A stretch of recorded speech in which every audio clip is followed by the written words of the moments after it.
श्री गोकुल नाथ की जय।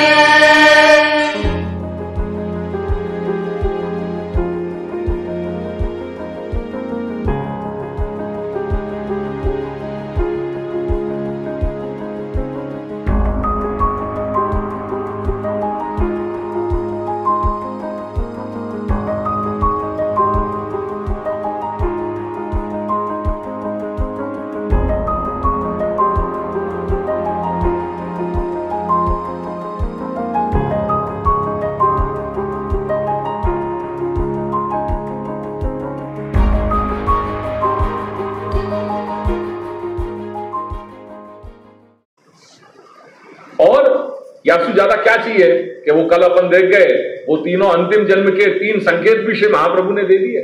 कौन ऐसो हो कम्वा दयालु शरणम अहम व्रजेम, ऐसे कृपालु हैं, ऐसे दयालु हैं कि अपन को सब अपने सामने स्पष्ट कर दियो, अपन को हिंट भी देती नहीं कि सत्सेवा रुचि, भगवत स्वरूप ज्ञानेच्छा और भगवत शास्त्र परता अगर ये तीनों जन्म में, अगर यह जीवन में सहज रूप से घटित होती हो तो अनुमान लगा सको कि ये भी तुम्हारा अंतिम जन्म हो सके और क्यों नहीं होना चाहिए, क्यों नहीं ये सोचे अपन। जा मुकाम पे, जा मोड़ पे हैं। अरे अपिचेत सुदुराचारो भजते माम अनन्य भाग साधुरेव समंतव्य सम्यक व्यवसितो ही सा। भगवान कह रहे हैं कि अपिचेत दुराचारी नहीं, सुदुराचारी, वहां सु उपसर्ग लगाया हुआ, भजते माम अनन्य भाग साधु सएव, वो साधु है। क्यों? क्योंकि जा दिन वाने अपने जीवन में चाहे जितने दुष्कर्म किए हुए पर जा मुकाम पे, जा पड़ाव में आकर के भगवत कृपा सु वाने ये निर्धार कर लियो कि अब मुझको जो कुछ करना हो, हे परमात्मा तू मुझको अपनी शरण में ले ले। अनन्य भाक्यन में जा वाने अपनो भजन शुरू कर दियो, वो साधु है। हे अर्जुन तू वको साधु जानियो। क्यों? क्योंकि वको सम्यक व्यवसाय है। वाने अपनो जो सब कुछ वाके कलेवर वाके गात्र सु जो कुछ भी मनसा वचना कर्मणा हो रहे हो वाको सब जो है वो निग्रह वाको एक स्थान पे वाने स्थापित कर दियो है, करके वो साधु है। आचार विचार से वो शून्य भले क्यों नहीं हुए, आचार विचार जान रहे। हम लोग नागल गए एक बार, बहुत वर्षन की पहले, मैं छोटपन की बात मैं बता रहा हूं। मैं छोटा हो तो नागल में कहो जाता हूं कि नागल में पूरा गांव अपने घर को सेवा करो।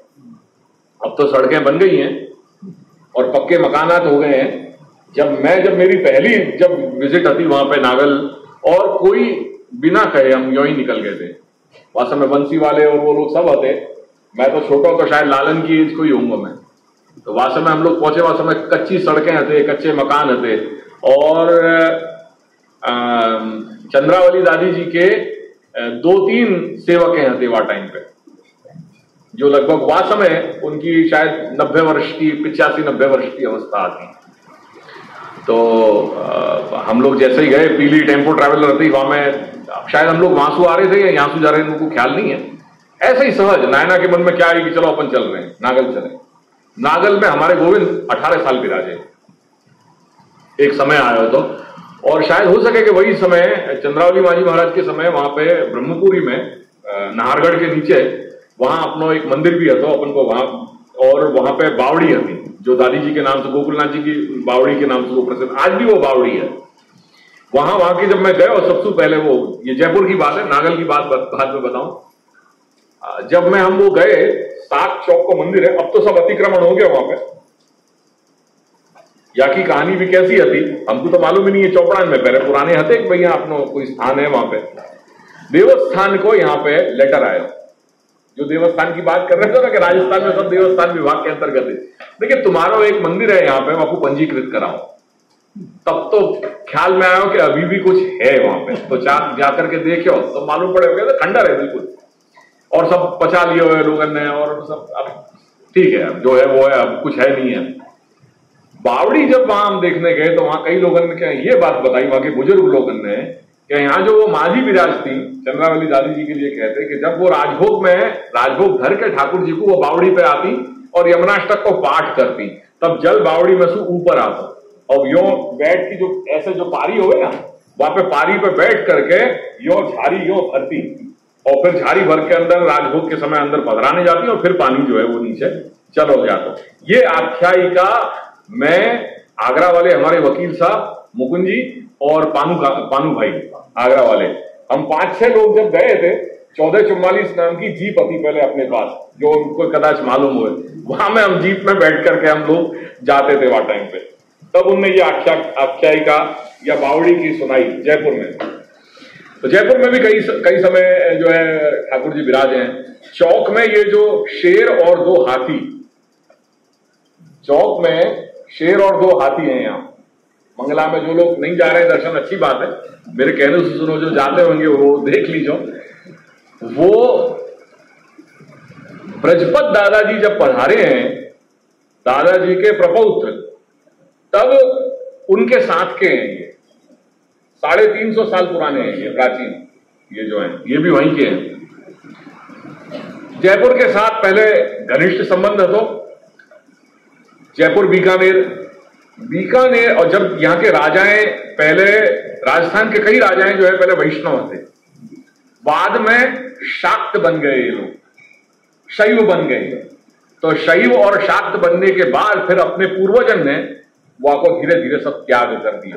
ऐसे ही बीकानेर को भी अपने ही जो है वो होते, बीकानेर में गोविंद प्रभु पंचम गादी के, वो गोविंद प्रभु वहां विराजते थे, और वहां के कोई सेवक ने, राजा के कोई सेवक ने कोई ऐसी कमेंट पास कर दी नहीं करके, वहां तनिया, स्वयं तो धोती उपरना ही धराते थे, पर चंद बाबा को खाली तनिया धरा करके और फिर वहां से निकल आए कि कोई राजा के कोई सेवक जो उनके जो स्टाफ में हो, वहां ने कोई ऐसी वैसी कमेंट पास कर दी नहीं कि इनको तो मुफ्त में मिल गया है या ये सब, ऐसे कुछ कोई कमेंट पास कर दी नहीं। ये जब गोविंद प्रभु के वहां आई करके उनको त्यागी कहते, त्यागी गोविंद प्रभु, ये पंचम गादी के भय हैं। तो चतुर्थ पंचम क्योंकि एक रहे हुए लगभग घर, तो ये सब कहानी है। बहरहाल जब नागल में गए तो नागल में जैसे ही हम लोग गए, फिर ये बंसी वाले जो है हम लोग वहां पे इकट्ठे हुए। बाड़ा में एक बाड़ा है, वहां पे एक वृक्ष है बड़ा, वहां पे पहले लोग इकट्ठे, वो चौक जैसी हो ना, तो वहां पे पहले आते थे, सब कच्चे आते हो। तो मैं आप लगभग 25-30 शायद 30 साल पहले की बात है ये। तो हम लोग गए, फिर नायना ने कही बंसी वाले को कि जाकर के कहीं मिलकर कोई को कहो कि अपन गोकुल से आए हैं यो करके। तो 2-4 आदमी थे वहां पे, तो उन्होंने कही कि गोकुल से महाराष्ट्र बता रहे हैं। तो वो तो पहले बिल्कुल, हम लोग गाड़ी में थे, मैं माँ हम सब लोग गाड़ी में बैठे थे, वो तो हक्का बक्का हो गया एकदम, ये क्या है। फिर पूरे गांव में वो ये बोलते हुए गए कि सब लोग आओ, उनकी राजस्थानी लहका में कि गोकुलनाथ जी पधारे हैं, सब लोग निकल के आओ। वो सुधबुध, हम लोग पीछे चल रहे थे, वो आगे सबन को जो है वो बुलाते हुए जा रहे हो, तो जैसे गली में अपन निकले कि नहीं, ऐसे बोलते हुए थे। तो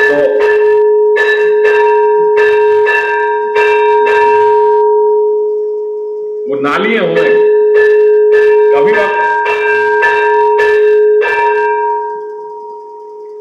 बोलते बोलते में बाकी ऐसी सुधबुध खो गई, कभी पाम वाको नाली में पड़ रहा है, कभी कहीं पड़ रहा है, वाको पूरा पजामा जो है संग और कीचसू, वाको कोई होश ही नहीं है, वो बोल तो ही जा रहे हो। और फिर वाके बाद में तो पूरे गांव के सब बुजुर्ग लोग उमड़ के आ गए, अपनी पगड़ी उनने उतार करके पूरे गांव में बिछा दी।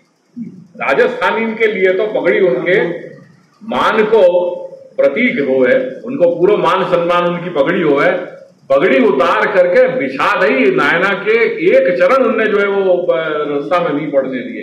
एक पगड़ी पूरी भई नहीं कि दूसरे ने अपना साफा खोल करके फिर आगे बिछा दियो, तीसरे ने बिछा दियो। पूरे गांव में जो है में पूरी पगड़ी पे जो है चलते चलते ऐसे, मतलब ऐसा रोमांचकारी मेरे जीवन को भूतो ना भविष्यति वालों एकमात्र प्रसंग ये नागल को मुझको आज भी मेरे जो है मानस पटल में बिल्कुल अंकित है। मासी अति संग में कोकी, अब वो एक बुजुर्ग के यहां गए, वाने रजाई की तो वो बना दी, खटिया आती तो वो खटिया लगा करके वहां पे कच्चो पूरा मकान खटिया बिछा दी थी माने, और वहां पे एक रजाई थी तो रजाई वाने जो है वो नीचे बिछा दी थी आसन के लिए, दूसरी रजाई को मैंने तकिया बना दियो और कह दियो कि बिराजो। और फिर वो बैठ करके वो कुछ कितने सालन के बाद, पर वह एक चीज याद आती आरती के टाइम पे, परम कृपाल श्री वल्लभ नंदन, ये जरूर याद होता वह। कोई सत्संग नहीं, कुछ नहीं, गांव के सीधे साधे ठेठ लोग, क्या मालूम हो उनको ये सब चीजें, पर ये चीज वह जरूर याद आती। लगभग 90 वर्ष को, 85-90 वर्ष को डोकरा होगा वो, और वो भाव विभोर ऐसो आरती उतारे जाए और वाके अश्रु में जो है वाके निकल रहे हैं, आंसू हैं, और करते करते वाकी आरती वो आरती नहीं हो पा रही थी। फिर मासी ने वाके हाथ पकड़े और फिर पूरे आरती के जो है वो आवर्तन लेकर के आरती पूर्ण कराई। दूसरी जगह गए तो वहां पे वो बोल रहे हैं कि माँ पीछे आ रही थी तो उन्होंने कही कि थारी बींदड़ी नहीं जा रहा कि तुम्हारी पत्नी बींदड़ी, पत्नी है ना वहां पे, तो नायनम कहे कि थारी बींदड़ी नहीं ला रहा तो पत्नी, तो फिर नायनम की आ रही है, पीछे से आ रही है, तो वो कह करके फिर दोनों पति पत्नी ने 5 मिनट तक नायना के मतलब चरण छुए क्या, वो दबाते रहे। उनके कई पद्धति है ना, गांव वाले दबावे, वो 5 मिनट तक दबाते रहे वो। तो ये ऐसे सब दृश्य हैं। फिर वहां पे एक हवेली है, जैसा बोहरा करके पूर्वज भय, जो दादाजी के सेवक भय, नागल जैसा बोहरा, जिनके नाम पे वो गांव है, जैसा बोहरा करके, तो वो दादाजी के सेवक भय, उनकी हवेली है वहां पे। वो हवेली में ऊपर एक बुजुर्ग थे 90 साल के, वो 90-95 वर्ष के थे, वो दादी जी के सेवक थे चंद्रावली माजी महाराज के। तो ऊपर हम लोग 6 ऊपर गए, उनने जो है खाट पे ही थे वो, तो उनने फिर नायना के चरण स्पर्श वगैरह सब करे। फिर हमने वहां के जो लोग सब इकट्ठे हो गए, फिर हमने कही कि हमारे ठाकुर जी कहाँ विराजे थे, आपको ध्यान है? फिर तो हमको एक जगह ले गए। अब वो वहां समय शायद पोस्ट ऑफिस होती, वहां के पीछे को जो बाड़ा आता वो हमको दिखाया कि ये जगह आती कि जहाँ आपके ठाकुर जी यहाँ पे कोई जमाने पहले विराजे हैं। वो भी हम सब लोग देख के आए। फिर एक परिवार है, तो वहां हम गए, उनको बेचारे को कुछ नहीं मालूम, उनने बाजार की मिठाइयां ला करके सामने रख दी। क्या मालूम हो, गांव वालों को कुछ मालूम नहीं है, पर शुद्ध स्नेह, उनको कुछ नहीं मालूम है, पर शुद्ध स्नेह। जैसे मां शबरी ने भगवान को जो है अरोगा खा करके अरोगा है बेर, ऐसो निश्चल प्रेम के उनको कुछ मालूम ही नहीं है। उन्होंने कि यहाँ इनको सम्मान कैसे करें, कि बाहर से मिठाई ले आई और मिठाई सामने डब्बा रख लिया, लो आओ। तो ऐसो ये दिव्य प्रसंग है, मुझको बहुत याद आवे यह चीज की। अब वो दिन गए सब। अकरणे बाधकमाहु स्वामी द्रोहो अन्यथा भवेद करके, यदि ऐसे अन्यथा भाव रखेंगे और अपने चित्त को प्रबुद्ध नहीं करेंगे तो स्वामी द्रोह होने की संभावना है। अन्यथा आज्ञायाम अकरणे स्वामी द्रोहो भवेत्, आज्ञा एवं कार्या सततम इति एतावत। अब यहां तक बात जब आ गई पूरी कि जरा भी है अंतःकरण, तू मन खिन्न मत कर, जरा भी खेद मत कर, पश्चाताप मत कर, फल में विलंब भी हो गए, वो फल विलंब की चिंता भी त्याग कर, वहां में कोई भी अन्यथा मत विचार करियो, क्योंकि भगवान हरि सत्य संकल्प है और वो कभी भी अन्यथा नहीं करेंगे। करके भगवद इच्छा और भगवद आज्ञा के अनुसार ही हर हमेशा करियो। अगर तू भगवद आज्ञा को पालन नहीं करेगो, भगवद आज्ञा के अनुकूल नहीं चलेगो, तो कहीं बाधकता, कहीं वो स्वामी द्रोह होने की संभावना है। यहां तक बात जब पूरी हो गई, या के बाद एक एंगल शिफ्ट करके अब यहां एक प्रश्न रखे हो जा रहे हो। यहां तक बात अपना पूरा हो गया। अब यहां कह रहे हैं कि आज्ञा एव कार्या सततम, जैसे पहले वहां बात कही होती ना कि अंतःकरण मद वाक्यम सुनो, मेरी बात सुन, सावधानतया सुनो। ये सावधानता शब्द कहने की क्या आवश्यकता आती? करके वहां को समाधान कियो कि कृष्णात् परम नास्ति वस्तु दैवम वस्तुतो दोष वर्जितम, तो कृष्णात् परम नास्ति दैवम ये कह करके सावधानतया को संगति उन्हें बैठाई। ऐसे ही अब यहां कह रहे हैं, या जगह भी ये बैठाई है कि आज्ञा एवं कार्या सततम, इतने कहने से भी बात तो पूरी हो जा रही है। फिर वाको जो द्वितीय पक्ष है, स्वामी द्रोह अन्यथा भवे, ये बात क्यों कही? एक हो निगेशन और एक हो एफर्मेशन। जब हम वाक्य कहें ना, तो वाक्य में एक बार वाक्य को प्रस्तुतिकरण होने के बाद वहां वाक्य के प्रतिभाव दूसरे रूप में कैसे पढ़ रहे हैं, वाक्य परिपुष्ट करने के लिए जो आम करशो तो आवु थशे, तेथी आवु नहीं करता, केम के आवु करशो तो आ रीते थशे। ये प्रकार को जो वाको जो कोई भी चीज को परिपुष्ट करने को है, ये न्याय की एक शैली હતી न्याय शास्त्र की कि जहां जब कोई भी सिद्धांत को कहो जा रहे हो वह सिद्धांत को कहने के लिए जैसे अपन चणतर करेंगे नहीं, ऐसे कोई चीज को ठोक बजा करके पीट के वो व्यवस्थित पुष्ट कर देनी कि ताकि वो अपनी जगह से हिले नहीं। ये ऐसे एक प्लास्टरिंग की पद्धति है। तो प्लास्टरिंग की पद्धति से यहाँ पे आज्ञा एवं एफर्मेशन की बात होती, वो बात पूरी हो जा रही है करके भगवत आज्ञा के अनुसार ही हमेशा करना चाहिए, बात खत्म। यहां पे वो जो वाक्य है भाषा विज्ञान की दृष्टि से वो निराकांक्ष हो जा रहे हो, आगे की आकांक्षा नहीं है।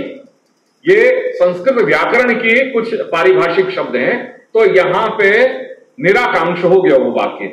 जब वाक्यम निराकांक्षन जातम, जब वो वाक्य निराकांक्ष हो गया तो फिर पुनः कोई आकांक्षा जगा देनी या आकांक्षा पैदा कर देनी, ये क्या नियम है? जितना समझ में आए समझियो, नहीं समझ में आए छोड़ दीजिए, ये सब कुछ व्याकरण की बातें हैं। पर चूंकि मैं पंक्ति चला रहा हूं, यार ये पंक्ति कहीं अपनी छूटनी नहीं चाहिए, वो हिसाब से मैं समझा रहा हूं। जिनको ख्याल में आवे ख्याल ले लीजिए, नहीं आवे वो छोड़ दीजिए, कोई बात नहीं। तो जब वाक्य भाषा संस्कृत के भाषा विज्ञान की दृष्टि से जब वाक्य निराकांक्ष हो गया, तो निराकांक्ष हो जाने के बाद एक नियम है व्याकरण शास्त्र को कि वाक्य बाद कोई आकांक्षा खड़ी नहीं करनी चाहिए। फिर अन्यथा स्वामी द्रोह भवे, ये कहने की क्या जरूरत होती? ऐसा कुछ या नेचर को यहां प्रश्न रखे गए है कि आज्ञा एव कार्या सततम इति एतावता एव आज्ञाकरण सिद्धौ अपि बाधकते रहे माशय। आज्ञा करने की कहने की बात कही है, आज्ञा पालन करनी ये बात कही है। महाप्रभु जब ये कह रहे हैं कि हे अंतःकरण भगवत आज्ञा के अनुसार ही अपना सब कुछ कार्य करियो, आज्ञा तो मिली गई ना ये, तो वहां अपन तो मान ही रहे हैं, अपन पालन तो करेंगे ही कि हाँ भाई महाप्रभु ने ये बात कह दी नहीं, आज्ञा कर दी नहीं अपन को कि भगवत आज्ञा अनुसार पालन करना, यहां बात पूरी हो गई। अन्यथा दैट मीन्स क्या हम बहिर्मुख हैं क्या? चेतावनी क्यों देनी हमको कि जो आऊ नहीं करशो, जो आऊ करशो तो स्वामी द्रोह थशे, भगवत आज्ञा अनुसार नहीं करो, ये नहीं किया हमने गोकुलनाथ जी मंदिर में। ये चेतावनी नहीं रही। देखो अब ख्याल आया इतने सालन के बाद, अब यहाँ के यहाँ ही ये चेतावनी देते कि जो पादुका चरण भेट ने ना કર્યું તો આવું થઈ જશે, અને એના માટે પછી पंडितजी બોલાવી લેજો। पंडित जी की लाइन जो है ना वो क्यू में लग जाते हो जो है वो कनेक्शन ही नहीं मिलता, बिजी हो जाते हो। ये बात हो गई। देखो अब याद आया होगी, ये करते तो हो जाता।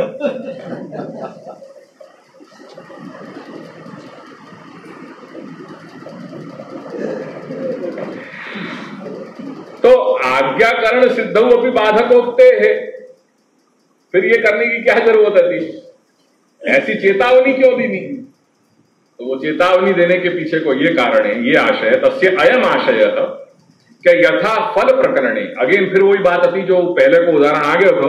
श्री ब्रजस्वामिनी को जब रासक क्षेत्र में वो पहुंची और तब जब भगवान ने उनको पुनः वापस जाने की आज्ञा दी, वो आज्ञा को उनने पालन नहीं किया। वो उदाहरण को समझाते हुए कह रहे हैं कि भाई वहां जो आज्ञा नहीं पाली, वहां में तो दोनों के पुरुषार्थ की सिद्धि भई। वो आज्ञा जो ब्रजस्वामिनी ने पालन नहीं करी, वहां पे भी तो स्वामी द्रोह होने की संभावना आती कि नहीं आती? जब आज्ञा को पालन नहीं किया, अन्यथा स्वामी द्रोह भवे। तो श्री प्रभु वहां स्वामी तो है, ये स्वामी नहीं है, वो स्वामी है, तो करके वहां पे भी तो द्रोह तो हो ही रहे ना। वो समझा रहे दादाजी, समझ रहे नहीं। एक तो सबसे पहले वो अवतार कालीन बात है, दूसरी फल प्रकरण के अंतर्गत जो भी व्यवस्था वहां संपादित भई है वो अपवाद है, वो नियम नहीं बन सके। जैसे वार्तान के प्रमाण जो है वो अपवाद है, आज अपन उन प्रमाणन के आधार पर अपने जीवन में जो घटित हो रहे हैं वाकु उनसु अपन जैसे वो वाकु सपोर्ट नहीं कर सके। या लिए वहां जो भगवत आज्ञा का उल्लंघन भयो और उनने वहां भगवत आज्ञा के उल्लंघन में दोनों पक्ष श्री प्रभु और श्री ब्रजस्वामिनी है, दोनों के परस्पर पुरुषार्थ की वहां सिद्धि भई है। जो अन्योन्याश्रित जो तत्सुख की भावना है वो वहां तत्सुख को दान उभय परस्पर दोनों पक्ष में घटित भयो है। भगवत रस की अनुभूति ब्रजस्वामिनी इनको भई है, उनको दीनी है, और श्री ब्रजस्वामिनी इनको वो भगवत रसानंद को भी अनुभव भयो है। तो दोनों परस्पर वहां वो चीज घटित भई है, वहां परस्पर पुरुषार्थ की सिद्धि भई है। देयरफॉर वहां वो चीज वैलिड हती कि भगवत आज्ञा भई। या केस में अगर तुम ये सोचने जाओगे कि जैसे वहां उनने उल्लंघन कियो ऐसे मैं भी उल्लंघन कर दूं और भागवत को विवरण पूर्ण कर ही लूं, तो कह रहे हैं कि यहां मत ऐसा करियो, क्योंकि यहां स्वामी द्रोह होने की संभावना है। क्योंकि यहां जैसे वहां दोनों तरफ पुरुषार्थ की सिद्धि भई, यहां दोनों तरफ बाद हो जाएगा, न यहां के रह पाओगे न वहां पे रह पाओगे। क्यों? क्योंकि यहां फल विलंब होएगा भगवत आज्ञा के उल्लंघन के कारण, स्वामित्व हो जाने के कारण, और जो कार्य आए वो कार्य जो कोई जगह, दोनों जगह यहां से जाओगे, ये बाधक बन जाएगा। वो भाव यहां कह रहे हैं कि यथा फल प्रकरणे व्रज सीमंतिनी नाम भाव प्रौढ़ी भाव के कारण प्रभु आज्ञाया अकरणे भी उनने प्रभु आज्ञा को उल्लंघन कियो, तथापि कार्यम सिद्धम, वहां कार्य सिद्ध हो गया। क्यों? कौन से उद्देश्य से आए थे? श्री प्रभु के सुख को दान उनको चाहिए तो वो प्राप्ति उनको हो गई, तो कार्य उनको सिद्ध हो गया। या ही प्रकार सु मम अपि सेत्स्यति, भगवान मेरो भी सिद्ध कर देंगे। सेत्स्यति भविष्यकालीन प्रयोग है, सिद्ध को सिद्ध्यति और वह को भविष्य काल को प्रयोग है सेत्स्यति। ऐसे भगवान भी मेरो कार्य सिद्ध कर देंगे। सेत्स्यति इति अज्ञान निवृत्त्यर्थम, या प्रकार को अगर तुम्हारे बीजा में अज्ञान है तो वाके निवारण के लिए निवृत्त्यर्थम, ये निवारण हो जाए, या लिए ये बात बताई स्वामी द्रोहो अन्यथा भवे। क्योंकि तू जड़ है और तू एक बात, तेरे फायदा की बात तू सोचेगा, और वो फायदा की बात के लिए तो वो जहां से भी सपोर्ट मिल जाएगा वो सपोर्ट तू ले करके और तेरी बात को पुष्ट करने को प्रयास करेगा। या लिए तेरे लिए एक ही डोज जरूरी है, और वो डोज है स्वामी द्रोहो अन्यथा भवे। नहीं तो तू अपनी वणिक बुद्धि को कहीं से भी चालू लगा देगा और कैसे भी करके अपनो कार्यम साधे ये धीमान, ऐसे कहीं से भी तू वो अपने कार्य को सिद्ध करने के जो है कीमिया शोधेगा। तो कह रहे या लिए वो कीमिया शोधना बंद कर, देर फॉर बापू आगाह कर दियो कि स्वामी द्रोह अन्यथा भवे, चेतावनी दे दी नहीं। तद दृष्टांतेन, बस यहां रख रहा हूं मैं, आगे फिर बाद में देखेंगे। स्वामी द्रोह अन्यथा भवे अस्य अयम अर्थ, या सबको ये अर्थ है ब्रजसीमंतिनी नाम भाव प्रौढ़्या आज्ञोल्लंघनम प्रभो स्वस्य च पुरुषार्थ साधकम जातम।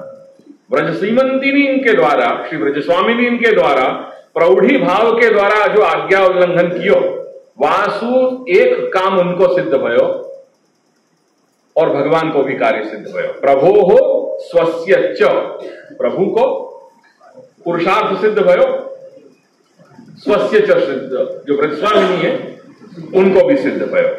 तद दृष्टांतेन, वो दृष्टांत को लेकर के, तब एवं करणे, तेरे द्वारा जो तू आहु करशे, एवं करणे उभयोरपि, दोनों के लिए, तेरे लिए और जो फल विलंब या भगवद आज्ञा और ये श्री प्रभु की दृष्टि सु, वो प्रभु की दृष्टि सु और तेरी दृष्टि सु उभयोरपि विपरीत फलकत्व। क्यों? क्योंकि भगवान ने तेरे लिए जो कुछ भी विचार कियो भयो है, एक तो वहां में फुल स्टॉप लग जाएगा, और तेरे दृष्टि से तो कुछ जो प्राप्त करना है वो कुछ तू प्राप्त कर नहीं पाएगा। न तेरो पुरुषार्थ या तरफ सिद्ध होएगा, और जो भगवान की तरफ से जो आने वाली कृपा है वो कृपा भी कहीं ना कहीं अवरुद्ध हो जाएगी। करके दोनों जगह उभयोर अपनी विपरीत फलकत्व ज्ञापनाय वहां बाधकत्व ज्ञापितम, या लिए भगवद आज्ञा को उल्लंघन करनो तेरे लिए बाधक बन जाएगा। ब्रजस्वामिनी तो अपवाद थी, उनके लिए वो साधक बन गयो, पर तेरे लिए बाधक बनेगो। या लिए तू भगवद आज्ञा के अनुसार ही कार्य करियो, अन्यथा स्वामी द्रोह होने की संभावना है। या कहे या तरीका सु वाक्य अंतःकरण को और प्रबुद्ध किया। ऐसे एक एक स्टेप में यहाँ पे अंतःकरण को प्रबोधन हो रहे हैं, जो जो मन में वाक्य विचार आ रहे हैं सभी विचारन को समाधान यहाँ पे दियो जा रहे हैं। मूल तात्पर्य हेतु क्या है? अंतःकरण प्रबुद्ध हो जाए।